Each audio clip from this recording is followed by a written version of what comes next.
నమస్కారం Hunter vision news కి స్వాగతం. హెడ్లైన్స్ చూద్దాం. పోలీస్ శాఖలో ఉద్యోగాలు భర్తీ చేస్తాం. 15 రోజుల్లో 15,000 ఉద్యోగాలు కల్పిస్తామన్న రేవంత్. అసెంబ్లీ ఎన్నికల్లో కాంగ్రెస్ గెలుపు కాదు, బీఆర్ఎస్ ఓటమి. రేవంత్ రెడ్డి ఇచ్చిన హామీలు అమలు చేయాలన్న కిషన్ రెడ్డి. మహిళా సంఘాల సమాఖ్యలతో సీఎం రేవంత్ ముఖాముఖి. మహిళల అభివృద్ధికి ప్రజాప్రభుత్వం కట్టుబడి ఉందన్న ముఖ్యమంత్రి. ఎంపీగా గెలిచి కోమటిరెడ్డి చేసిందేం లేదు. లోక్సభ ఎన్నికల్లో బీఆర్ఎస్ ను గెలిపించాలన్న హరీష్ రావు. ప్రముఖ సినీ నటి పూనం పాండే కన్నుముద్ద.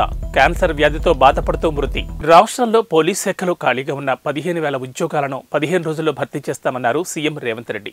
బిల్లా రంగాలు ఎంతమంది అడ్డం వచ్చినా, ఎన్ని శాపనార్థాలు పెట్టినా 15 రోజుల్లో 15,000 కానిస్టేబుల్ ఉద్యోగాలు భర్తీ చేస్తామన్నారు. బీఆర్ఎస్ ప్రభుత్వం నిరుద్యోగుల గురించి పట్టించుకోలేదన్నారు సీఎం.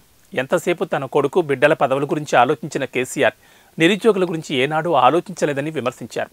10 ఏళ్లుగా స్టాఫ్ నర్సు ఉద్యోగాలను నియమించకుండా గత ప్రభుత్వం నిర్లక్ష్యం చేసిందని, కాంగ్రెస్ అధికారంలోకి రాగానే 7,000 మందికి స్టాఫ్ నర్సు ఉద్యోగ నియామక పత్రాలు అందజేశామన్నారు. స్కూల్ యూనిఫామ్లు కుట్టే అవకాశం మహిళా సంఘాలకే ఇస్తామన్నారు రాష్ట్ర సీఎం రేవంత్ రెడ్డి. మహిళలకు ఉచిత బస్సు రద్దు చేయాలని బీఆర్ఎస్ నేతలు చూస్తున్నారని మండిపడ్డారు. మహిళలకు ఉచిత ప్రయాణ సౌకర్యం కల్పిస్తే బీఆర్ఎస్ నేతలకు కడుపు నొప్పి ఎందుకని ప్రశ్నించారు. ఆదిలాబాద్ జిల్లా కేస్లాపూర్ దర్బార్ హాల్లో మహిళా సంఘాల సభ్యులతో ముఖ్యమంత్రి రేవంత్ రెడ్డి ముఖాముఖి నిర్వహించారు. సీఎం రేవంత్ రెడ్డితో మహిళల కష్టాలు, విజయాలు పంచుకున్నారు. ఈ కార్యక్రమంలో డిప్యూటీ సీఎం భట్టి, మంత్రులు సీతక్క, కొండా సురేఖ, కోమటిరెడ్డి పలువురు పాల్గొన్నారు. ఇందిరమ్మ పాలనలో మహిళా సంక్షేమమే లక్ష్యంగా కాంగ్రెస్ ప్రభుత్వం పనిచేస్తుందని సీఎం రేవంత్ రెడ్డి అన్నారు. మహిళలు ఆత్మగౌరవంతో బతకాలనేదే మా ప్రభుత్వ ఉద్దేశమని చెప్పారు. మహిళల ఆర్థికాభివృద్ధి కోసం నిర్ణయాలు తీసుకోబోతున్నామని వివరించారు. త్వరలో 500 సిలిండర్, 200 యూనిట్ల ఫ్రీ కరెంట్ స్కీమ్ అమలు చేస్తామని చెప్పారు. ఆ ఇళ్ల దీపం పథకం ద్వారా మీకు సిలిండరు, గ్యాస్ పొయ్యి ఇస్తే 4 నూర్లకు ఆ ఇళ్ల సిలిండర్ ఉండే. ఆ ఇళ్ల మీరు కట్టెల పొయ్యితోని కష్టాలు, అడవి బాట పట్టి కట్టెలు తెచ్చి వండి ఆ పొగ గొట్టం ఊది ఆ పొగ ఊపిరితిత్తులకు పోయి ఆడబిడ్డలు క్యాన్సర్ వచ్చి చచ్చిపోతుంటే వాళ్ళ కష్టాలను దృష్టిలో పెట్టుకొని గ్యాస్ పొయ్యి సిలిండర్ 400 రూపాయలకి ఆ ఇల్లు ఇచ్చారు. కేసీఆర్ గారు, నరేంద్ర మోడీ గారు వచ్చి అది 1200 చేశారు. ఇవాళ సిలిండర్ కొనుక్కునే పరిస్థితి లేదు, మళ్ళీ అడవి బాట పట్టి కట్టెలు కొట్టుకొచ్చుకునే పరిస్థితి వచ్చింది. అందుకే తొందరలోనే మీ అందరినీ ఆ కష్టాల నుంచి బయటకు తీసుకురావడానికి 500 రూపాయలకే మీ ఇంటికాడ సిలిండర్ ఇచ్చే కార్యక్రమాన్ని, ఇవన్నీ కార్యక్రమాలు ఎందుకు తీసుకుంటున్నామంటే ఆడబిడ్డలను ఆత్మగౌరవంతో బ్రతికే విధంగా, ఆడబిడ్డలు మంచిగా ఉన్నప్పుడే ఇల్లు బాగుంటుంది. అందుకే పెద్దలు చెప్పిండ్రు, ఇల్లును చూడు ఇల్లాలని చూడు అని.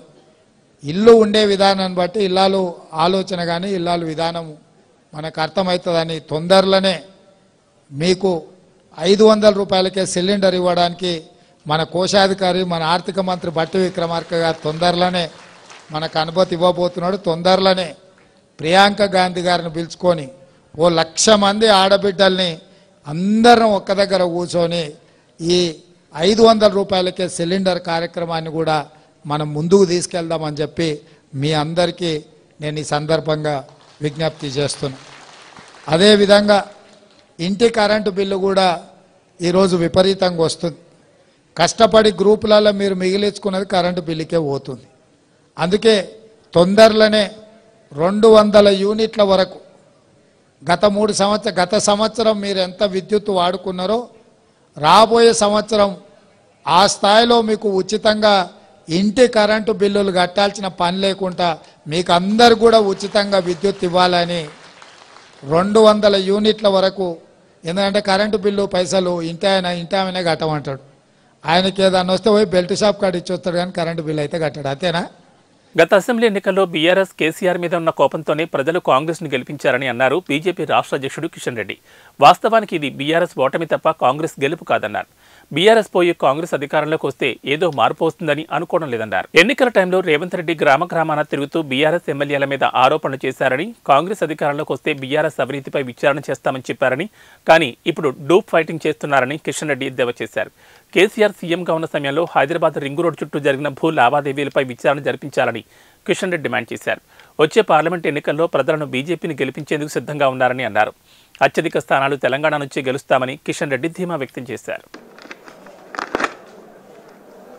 అందరికీ నమస్కారం. ఈరోజు ఖమ్మం జిల్లాలో అనేక సంవత్సరాలుగా కాంగ్రెస్ పార్టీలో పనిచేసి కాంగ్రెస్ పార్టీ పిసిసి సెక్రటరీగా ఉన్నటువంటి అంకిరెడ్డి సుధీర్ రెడ్డి గారు ఈరోజు వారి స్నేహితులతో మద్దతుదారులతో కలిసి బీజేపీలో చేరారు. ఈ ఫిబ్రవరి నెల చాలా పెద్ద ఎత్తున గ్రామ స్థాయి నుంచి కూడా రాష్ట్ర స్థాయి వరకు కూడా బీజేపీలో మరి చేరికలకు సంబంధించినటువంటి కార్యాచరణను అమలు చేయబోతా ఉన్నాం. ప్రతి పోలింగ్ బూత్ స్థాయిలో అక్కడ ఉన్నటువంటి యువకులు కానీ రైతులు కానీ రైతు కూలీలు కానీ వివిధ కులవృత్తులకు సంబంధించినటువంటి వాళ్ళని కానీ మహిళలను కానీ చేర్పించాలనేది ఈరోజు రాష్ట్ర పార్టీ నిర్ణయం తీసుకుంది. కాబట్టి ప్రతి పోలింగ్ బూత్ స్థాయిలో ఈ యొక్క కార్యాచరణ ఏర్పాటు చేసుకుని బీజేపీలో చేర్పించేటువంటి కార్యక్రమాన్ని ప్లాన్ చేస్తా ఉన్నాం. ఫిబ్రవరి నెలంతా కూడా ఈ కార్యక్రమం కొనసాగుతుంది. దీనికి సంబంధించి అనేక రకాల కార్యక్రమాలకు చేరికలకు సంబంధించి ప్రతి నాయకుడు కూడా 24 గంటల పాటు గ్రామంలో ఉండేటువంటి కార్యాచరణ ప్రణాళిక రూపొందించుకుని ఆ గ్రామంలో ఉన్నటువంటి యూత్ అందరినీ కలిసి కొత్త వాళ్ళందరినీ చేర్పించేటువంటి కార్యక్రమం చేపడతా ఉన్నాం. నేను ఈ సందర్భంగా తెలంగాణ సమాజాన్ని కూడా కోరుతా ఉన్నాను. తెలంగాణలో 10 సంవత్సరాలు టిఆర్ఎస్ పాలన చూశాము. అంతకుముందు అనేక సంవత్సరాలు కాంగ్రెస్ పార్టీ పాలన చూశాము. ఇప్పుడు మళ్ళీ మరి కేసీఆర్ మీద కోపంతో, కేసీఆర్ కుటుంబం మీద కోపంతో, కేసీఆర్ యొక్క అహంకారపూరితమైనటువంటి పాలన మీద కోపంతో వాళ్ళు ప్రత్యామ్నాయంగా కాంగ్రెస్ ఎంచుకున్నారు. వాస్తవంగా కాంగ్రెస్ గెలవడం కాదు, టిఆర్ఎస్ ను ఓడించారు ప్రజలు. అయితే ఈ రాష్ట్రంలో టిఆర్ఎస్ పై కాంగ్రెస్ వచ్చినా పెద్దగా పాలనలో మార్పు వస్తుందని అనుకోవడం లేదు. సమస్యలు ఏవో పరిష్కారం అవుతాయని మేము అనుకోవడం లేదు. ఎందుకంటే కాంగ్రెస్ చరిత్ర మనకు తెలుసు. మరి ఈరోజు అధికారంలో రాకముందు కేసీఆర్ కుటుంబం యొక్క అవినీతి లేక బీఆర్ఎస్ పార్టీ ఎమ్మెల్యేల అవినీతి పైన చాలా పెద్ద ఎత్తున ఊరూరుకోయి మాట్లాడారు కాంగ్రెస్ పార్టీ నాయకులు, నేటి ముఖ్యమంత్రి రేవంత్ రెడ్డి గారు. ప్రతి ఎమ్మెల్యే గురించి, ప్రతి మంత్రి గురించి ఆయా అసెంబ్లీలకు వెళ్ళి దర్యాప్తు చేపిస్తాము, జైళ్లకు పంపిస్తాము అని చెప్పి చాలా పెద్ద ఎత్తున ప్రజలకు ఆ రోజు చెప్పారు. జనగామ బీఆర్ఎస్ మాజీ ఎమ్మెల్యే ముత్తిరెడ్డి యాదగిరెడ్డి మరో వివాదంలోకి ఎంట్రీ ఇచ్చారు. దళిత బంధు ఇప్పిస్తానని 67 మంది దళితుల నుంచి ముత్తిరెడ్డి ₹1,00,000 తీసుకున్నాడని ఆరోపిస్తూ నర్మెట్ట మండలంలోని ముత్తిరెడ్డి ఫామ్ హౌస్ ను బాధితులు ముట్టడించారు. జనగామ మాజీ ఎమ్మెల్యే ముత్తిరెడ్డి యాదగిరెడ్డి దళిత బంధు ఇప్పిస్తానని చెప్పి డబ్బులు తీసుకుని మోసం చేశారంటూ ఆ నియోజకవర్గానికి చెందిన 67 మంది బాధితులు ఆరోపించారు. దళిత బంధు రానందున తన డబ్బులు తిరిగి ఇవ్వాలని అడిగితే అనుచరులతో బెదిరింపులకు పాల్పడుతున్నారని తెలిపారు. ఈ మేరకు నర్మెట్ట మండలంలోని ముత్తిరెడ్డి ఫామ్ హౌస్ ను బాధితులు ముట్టడించారు. ఒకరిద్దరికే దళిత బంధు మంజూరైందని, ఆ డబ్బులు రావాలంటే ₹1,00,000 తమకివ్వాలని అప్పటి ఎమ్మెల్యే ముత్తిరెడ్డి డిమాండ్ చేశారని బాధితులు తెలిపారు. దీంతో తాము నర్మెట్ట మండలంలోని మాజీ ఎమ్మెల్యే ముత్తిరెడ్డి ఫామ్ హౌస్ ను ముట్టడించామని తెలిపారు. బాధితులను పోలీసులు అడ్డుకున్నారు. లిఖితపూర్వకంగా ఫిర్యాదు చేస్తే న్యాయం చేస్తామని పోలీసులు హామీ ఇవ్వడంతో బాధితులు ఆందోళనను విరమించారు. ఈ ప్రజల సమక్షంలో మా మధ్య సమక్షంలో విద్యగా ఆశీర్వదించాలని చెప్పి 100% కోరుకుంటున్నాను.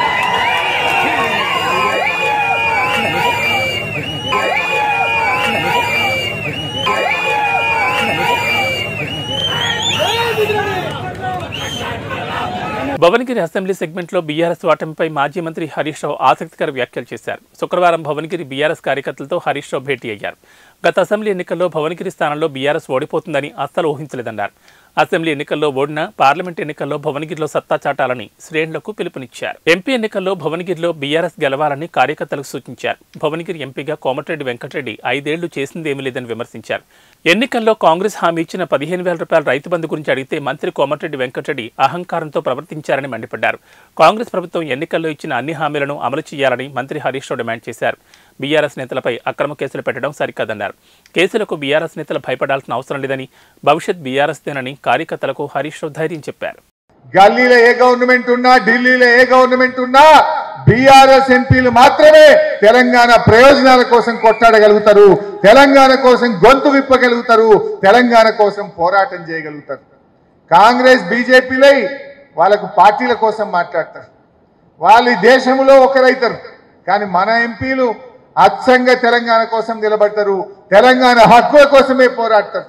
ఇవాళ మన ఎంపీ నామా నాగేశ్వరరావు గారు, కేశవరావు గారు ఇవాళ ఢిల్లీలో పార్లమెంట్లో అడిగినారు. అదే విధంగా కేంద్ర మంత్రిని కలిసి కేఆర్ఎంబీకి ఎట్లా ప్రాజెక్టులు తీసుకుంటారు, దాన్ని తీసుకునే ముందు మా నీటి వాటా తేల్చండి, మా హక్కులు తేల్చండి అని చెప్పి ఇలా గట్టిగా మన ఎంపీలు ఢిల్లీలో అడిగినారు. అదే కాంగ్రెస్ వాళ్ళు అడుగుతారా? వాళ్ళతో అవుతుందా? దయచేసి మీరు ఆలోచన చేయాలి. నేను ఇంకెక్కువ విషయాల్లోకి పోను. కానీ రేపు రాబోయే రోజుల్లో రేపు స్థానిక సంస్థల ఎలక్షన్లు వస్తాయి, సర్పంచ్ కానీ ఎంపీటీసీ కానీ కౌన్సిలర్ ఎలక్షన్లు వస్తాయి. అప్పుడు కూడా తప్పకుండా పార్టీ మీ వెన్నంటి ఉంటుంది.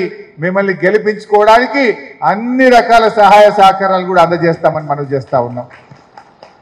నిజానికి మీ వరకు పెద్ద కష్టం కాదు. కర్ణాటకలో నేను ఎవరో వస్తే నేను మాట్లాడినా. కర్ణాటకలో కాంగ్రెస్ పార్టీ పాస్ అయిపోయిందట. ఆడ 8 నెలలు అయింది కాంగ్రెస్ గవర్నమెంట్ వచ్చి, గ్యారంటీలు అమలు కాలే. ఇలా 28 ఎంపీల్లో కాంగ్రెస్ ఎన్ని గెలుస్తుందంటే 4-5 గెలిస్తే ఎక్కువ అంటున్నారు కర్ణాటకలో. ఎందుకు?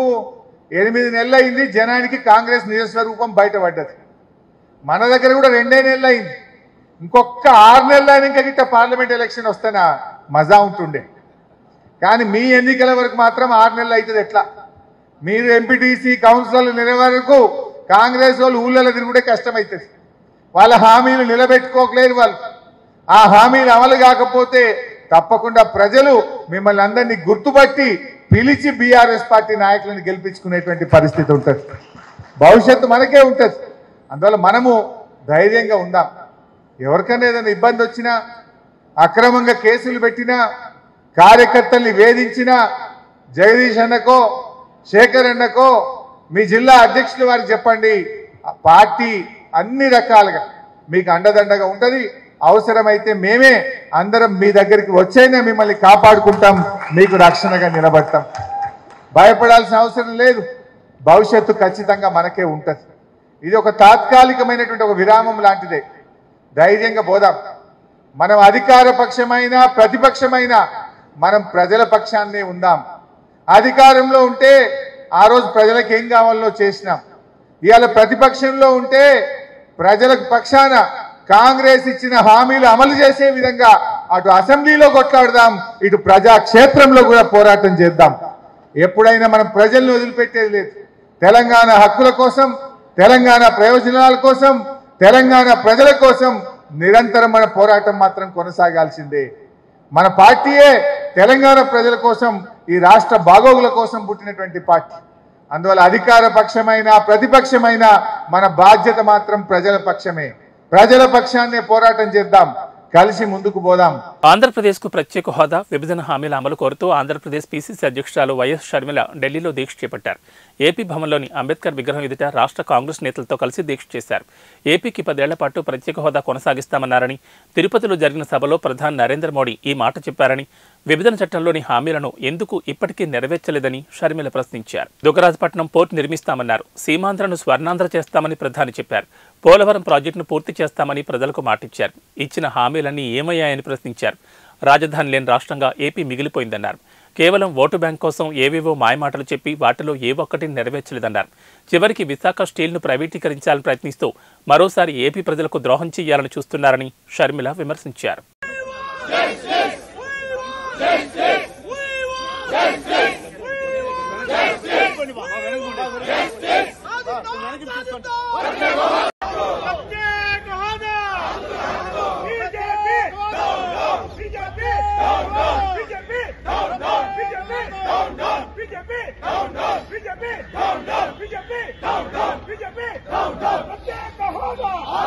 సైబర్ నేరాల కట్టడికి సైబర్ క్రైమ్ బ్యూరో ఎంతో కృషి చేస్తోందని హైదరాబాద్ సిపి కొత్తకోట శ్రీనివాసరెడ్డి అన్నారు. ప్రతిరోజు హైదరాబాద్ కమిషనరేట్ పరిధిలో చాలా సైబర్ నేరాలు నమోదవుతున్నాయని చెప్పారు. సైబర్ నేరాల్లో రికవరీ అనేది బాధితులు ఫిర్యాదు చేసే సమయాన్ని బట్టి ఉంటుందని, ఎక్కువగా ఉన్నత చదువులు చదివిన వారు, మధ్యతరగతి వారి నేరాల బారిన పడుతున్నారని వివరించారు. నేరాలు జరిగినప్పుడు స్పందించడం కంటే ముందుగానే అవగాహన కల్పించడం చాలా ముఖ్యమన్నారు కొత్తకోట శ్రీనివాసరెడ్డి. కొరియర్ నేరాలు క్రమంగా పెరుగుతున్నాయని చెప్పారు. డీజీపీ రవిగుప్తా సైబర్ నేరాలు కట్టడి చేసేందుకు ప్రయత్నిస్తున్నామన్నారు. ప్రజల్లో ముందుగా భయాన్ని నింపి సైబర్ నేరగాళ్లు చోరీ చేస్తున్నారని వివరించారు. మరోవైపు ఈ నేరాల్లో తెలిసిందేంటంటే యూట్యూబ్ వీడియోలకు లైక్ చేయడం ద్వారా డబ్బులు వస్తాయని చెప్పి నేరాలకు పాల్పడుతున్నారని తెలిపారు. సైబర్ నేరాలపై అవగాహన ముఖ్యమన్నారు డీజీపీ రవిగుప్తా.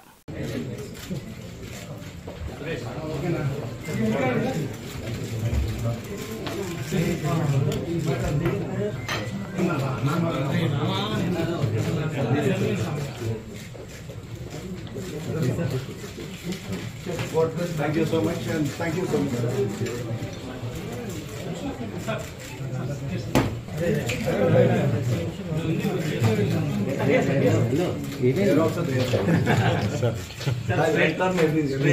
జార్ఖండ్ రాష్ట్ర రాజకీయం హైదరాబాద్కు షిఫ్ట్ అయింది. జార్ఖండ్లో నెలకొన్న ప్రస్తుత రాజకీయ పరిస్థితుల నేపథ్యంలో ఆ రాష్ట్ర అధికార పార్టీ జేఎంఎం తమ ఎమ్మెల్యేలను హైదరాబాద్ తరలించింది. జార్ఖండ్ మాజీ సీఎం హేమంత్ సోరెన్ అరెస్ట్ అవ్వడం, ఆ రాష్ట్ర నెక్స్ట్ సీఎంగా చంపై సోరెన్ ప్రమాణ స్వీకారం చేయడంతో 10 రోజుల్లో అసెంబ్లీ బలం నిరూపించుకోవాలని గవర్నర్ ఆదేశించారు. ఈ క్రమంలో ఎమ్మెల్యేలు ఎలాంటి ప్రలోభాలకు గురికాకుండా అధికారం జేఎంఎం, కాంగ్రెస్, ఆర్జేడీ కూటమి క్యాంప్ పాలిటిక్స్ తెరలేపింది. ఈ నేపథ్యంలో తమ ఎమ్మెల్యేలను హైదరాబాద్ తరలించింది. రాంచీ నుండి ఇవాళ 2 స్పెషల్ ఫ్లైట్లలో బయలుదేరిన ఎమ్మెల్యేలు హైదరాబాద్లోని బేగంపేట ఎయిర్పోర్టుకు చేరుకున్నారు. వీరిని తెలంగాణ కాంగ్రెస్ వ్యవహారాల ఇన్ఛార్జ్ దీపాదాస్ మున్షి, మంత్రి పొన్నం ప్రభాకర్ బేగంపేట ఎయిర్పోర్టులో రిసీవ్ చేసుకున్నారు. అనంతరం ఎయిర్పోర్ట్ నుండి జార్ఖండ్ ఎమ్మెల్యేలను హైదరాబాద్ శివారు శామీర్పేటలోని ఓ రిసార్ట్కు తరలించినట్లు సమాచారం.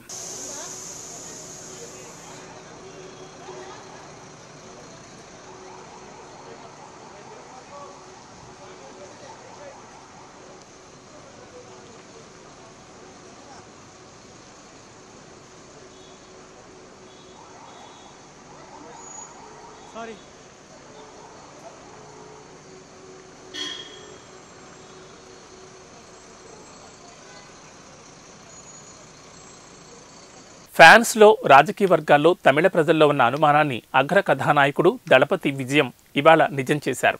ఎట్టకేలకు రాజకీయ అరంగేట్రం చేస్తున్నట్లు అధికారికంగా ప్రకటించారు. తమిళగ వెట్రి కళగం పేరుతో పార్టీని స్థాపించారు. ఈ విషయాన్ని స్వయంగా విజయ్ సోషల్ మీడియా వేదికగా అనౌన్స్ చేశారు. ఈ క్రమంలో మరికొన్ని కొత్త అనుమానాలు పుట్టుకొస్తున్నాయి. తమిళనాడులో 2026లో జరిగే అసెంబ్లీ ఎన్నికలే లక్ష్యంగా పార్టీ పెడుతున్నట్లు తెలిపారు విజయ్. ఈ క్రమంలో 2 నెలల్లో జరగబోయే లోక్సభ ఎన్నికల్లో విజయ్ పార్టీ మద్దతు ఎవరికి ఉండబోతుందనే వార్తలు విస్తృతమయ్యాయి. ఈ వార్తలకు కూడా విజయ్ క్లారిటీ ఇచ్చారు. చాలా క్లియర్గా రాబోయే పార్లమెంట్ ఎన్నికల్లో తాము పోటీ చేయడం లేదని ప్రకటించారు. అంతేకాదు తాము ఎవరికీ మద్దతు ఇవ్వడం లేదని తెలిపారు. తమిళనాడులో అవినీతి పాలన కొనసాగుతోందని ఆరోపించారు. అవినీతి నిర్మూలనే లక్ష్యంగా తమ పార్టీ పోరాటం ఉంటుందని వెల్లడించారు. సినీ ఇండస్ట్రీలో తీవ్ర విషాదం చోటు చేసుకుంది. ప్రముఖ నటి పూనం పాండే కన్నుమూశారు. క్యాన్సర్ బారిన పడి చికిత్స తీసుకుంటున్న ఆమె పరిస్థితి విషమించి శుక్రవారం తుది శ్వాస విడిచారు. ఈ విషయాన్ని పూనం మేనేజర్ సోషల్ మీడియా వేదికగా నిర్ధారించారు. ఈ విషయం తెలిసిన సినీ ప్రముఖులు ఆమెకు సంతాపం ప్రకటిస్తున్నారు. కాగా పూనం పాండే గురించి ప్రత్యేకంగా చెప్పాల్సిన పనిలేదు. ఎప్పుడూ వివాదాస్పద వ్యాఖ్యలు చేస్తూ సోషల్ మీడియాలో ట్రెండింగ్లో ఉంటుంది. ఫోటోషూట్లు, షేర్ చేసే వీడియోలతో నెటిజన్లకు మరింత దగ్గరైంది. ముఖ్యంగా ఆమె ఎప్పుడు 18+ కంటెంట్ను మాత్రమే ప్రమోట్ చేస్తూ ఉండేది. ఇండియా వరల్డ్ కప్ కొడితే బీచ్లో నగ్నంగా తిరుగుతానని ప్రకటించి దేశవ్యాప్తంగా దుమారం రేపింది. ఇవి బులెటిన్ విశేషాలు. నమస్కారం.